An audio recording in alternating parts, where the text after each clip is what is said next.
Oh, it's just terrific to see adults. It really is. You look super. You really do. And I can relate to you better than I can my college students because we're about the same age. You know, we're at that stage of life where the term pulling an all-nighter pretty much means sleeping through the evening without having to get up to pee, you know. So you're my people. This will work out. I've always enjoyed working with Canadians. I've given talks all through the country, and though here I've met some very smart, I assume very smart Canadians because they have those really big heads. I don't know, the very curious group. Let's see what we have here today. All righty. Market six. This is the way we feel on campus every spring. In 6 more weeks, these MBAs will be ready for market. Which is sort of true. We have really enjoyed, one thing you'll probably get from the cadence of my speech is I live in Louisiana, New Orleans, Louisiana, which is the southern part of the United States. And I don't speak like I'm from there. I'm originally from Boston. I speak far too quickly to be from Louisiana. In Louisiana, this would be maybe a month's worth of material. But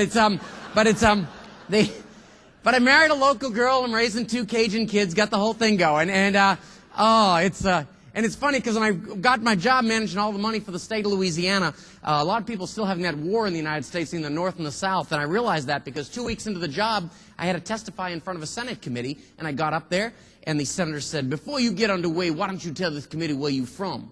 And I thought, oh, God. So I thought quickly. I said, "I'm from the state treasurer's office, sir," which I thought was a good answer. And then he said, "Where was you from before that?" And I said, "I've taught finance at Tulane University in New Orleans, sir." And he says, "I think this committee about had it with your foolishness. Where was you born?" And I told him Boston, Massachusetts. He said, "Fine, I just think the committee needs to know what we've been dealing with here." So so I've gone through a lot. I'm really ready for anything.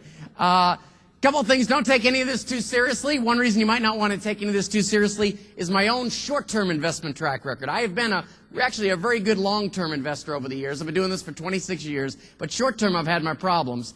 I'll show you on this here. There we go. If you see the Wall Street Journal has a contest once a month on the front of the C section, and it's a rough contest. They pick 4 money managers, and they ask them to pick one stock that'll do well over the next 6 months. Now, this goes against everything we teach at the university because we're trying to create long-term minded investors. And, of course, one stock doesn't make a diversified portfolio. And then just to intimidate the heck out of you, they take the Wall Street Journal, put it on a dartboard, and wing 4 darts against it. And that's me on the far right-hand corner there. That is actually before I started the Atkins diet. And actually, I think it's that pointillism design adds about 30 pounds to you because like Judith to my left, she looks terrific. I assume she was actually anorexic. She looks fine. But and I recommended a company called Draco Energy Services, and this is why I'm so committed to long-term investing. I don't know how many of you have ever drilled for oil. I know Canada is a great oil-producing region, but if you've never drilled for oil, I think Susan's taking you for a tour at the break here. But if you're drilling for oil, one of the keys, of course, is to drill down. I think that's where so many of you are having your problems. Now the Calgary people, they're okay and everything, but what this product was, Draco made a product called the mud motor, and that's the stock I recommended in the Wall Street Journal. The mud motor allowed you to go back into the well bore of a well you'd already drilled, go down, turn the drill bit, and go over and pick up the oil you may have missed the first time around, as you can see over to the right-hand side. And I thought, this is going to be a very popular product because, this isn't even your land, So they're not going to keep this baby on the shelves. And this is what happened to me in the contest. The stock price is on the far right. It's $25, $30, $35 a share.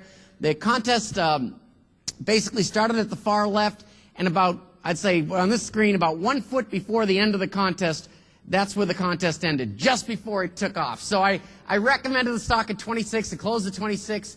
I lost to the darts. I came in 4th out of 4, and 7 days later, the stock was at 43, and 2 months later, it was bought out at $74 a share.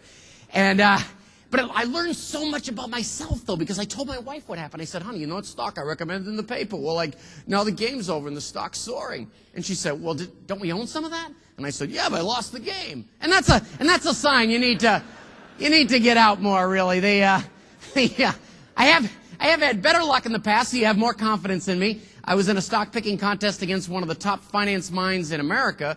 Mike Ditka, the former coach of the Bears, was able to beat that. And, the strangest thing I've ever done, that's why and I've been in your business, I know how difficult it is to get people to understand financial concepts, because I was the investment instructor for the New Orleans Saints football players for a number of years. And